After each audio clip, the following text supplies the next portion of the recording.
Good evening. A 30-year-old man who is believed to be from Gloucester has died after taking what police have called a bad batch of drugs at a music venue.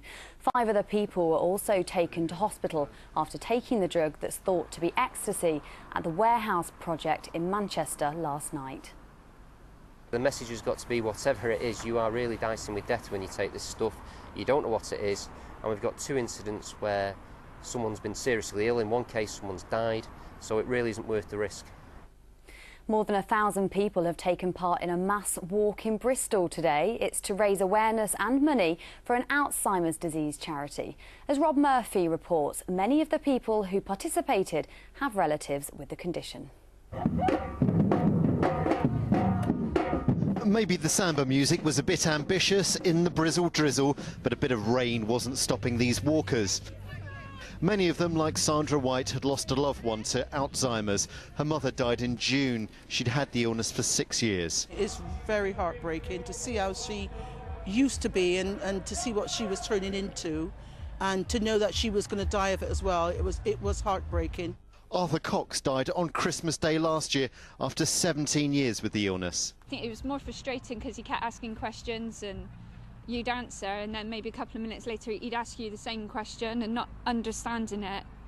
It kind of got frustrating, and then I felt guilty then for feeling frustrated because obviously it wasn't his fault. It's a total lottery. I mean, the tragic statistic is that 1/3 of people over 65, 33% of people over 65 are going to get some kind of dementia before they die. Here in Bristol there are 4,500 people living with dementia today.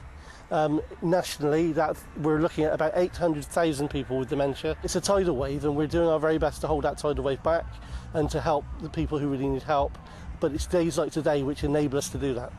Over 1,500 people were at the Blaise Castle estate in Bristol for the walk. Research shows exercise inhibits dementia, so they were making a point and raising money at the same time. Robert Murphy, ITV News, Bristol. There was an historic sporting event today. For the first time in its 141-year history, Clifton Rugby Club played a home match in Clifton. It was set up in the Bristol suburb in 1872, but soon afterwards it moved out and has had different bases around the city. Today, Clifton College allowed the club to host a home match. We have moved around northwest Bristol, and we've played in Redland, in Henleys, in Westbury-on-Trim and at Cribbs Causeway since 1976. So it's been a long journey since 1872, and I think partly it's because of lack of availability for pitches and so on in the Clifton area. And staying with rugby, and Bath have got back to their winning ways after a bonus point win at the Rec. They scored 5 tries, all in the first half, to beat London Irish by 33 points to 18. Gloucester make the long journey north to play Newcastle tomorrow afternoon. In the Championship, Bristol run 26-17 at Jersey, with Tristan Roberts crossing the line twice. And in football, Yeovil Town have been denied their 2nd win of the season after a late equaliser at bottom-of-the-table Bolton. Edupson had given the Glovers the lead 11 minutes from the end, but Matt Mills rescued a point for the home team with a 90th minute header. In League One, Bristol City are still looking for their first league win of the season after drawing 1-1 with Colchester at Ashton Gate. City fell behind to a goal on the half-hour mark, but equalised through Sam Baldock in the 74th minute. Swindon lost 2-1 at Preston. Swindon Town were 2-0 down before Danny Ngusson's late consolation. In League Two, Cheltenham beat Wimbledon thanks to an injury-time winner from Jamie Creighton. Bristol Rovers picked up their first away point of the season after a 1-1 draw at Southend last night. Matt Harrold headed the Pirates into the league, but Kevin Hurst equalised for the home side.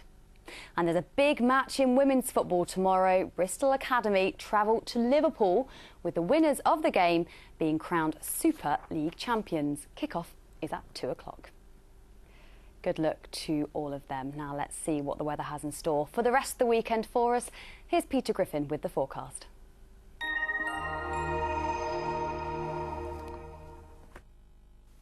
Hello there. Quite a few of us saw some heavy and thundery showers today. That unsettled picture continues through the night and into certainly the first part of Sunday. So there we are.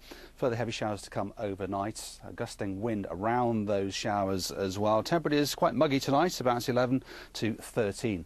The scale there. On to tomorrow morning, further showers to come, so if you are driving first thing, do watch out for some standing water on a lot of main roads. But eventually the showers easing towards lunchtime, the brightness starting to come through in tomorrow afternoon. Well, it's a much brighter and in places a sunnier prospect with that humid air. Temperature is easy up to 19 to 20 Celsius, so certainly feeling very warm at the time of the year. That wind's starting to back down in strength as well.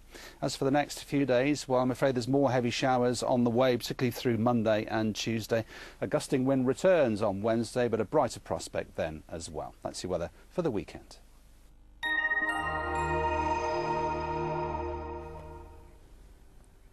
Definitely have your brolly on hand then. That's the way it's looking so far this Saturday evening. We'll be back tomorrow just after 6 o'clock. Up next is the national and international news, so do stay with us for that. There's of course plenty more news from the region on our website too. But from all of us here on the Saturday team, have a very good evening, won't you? Bye-bye.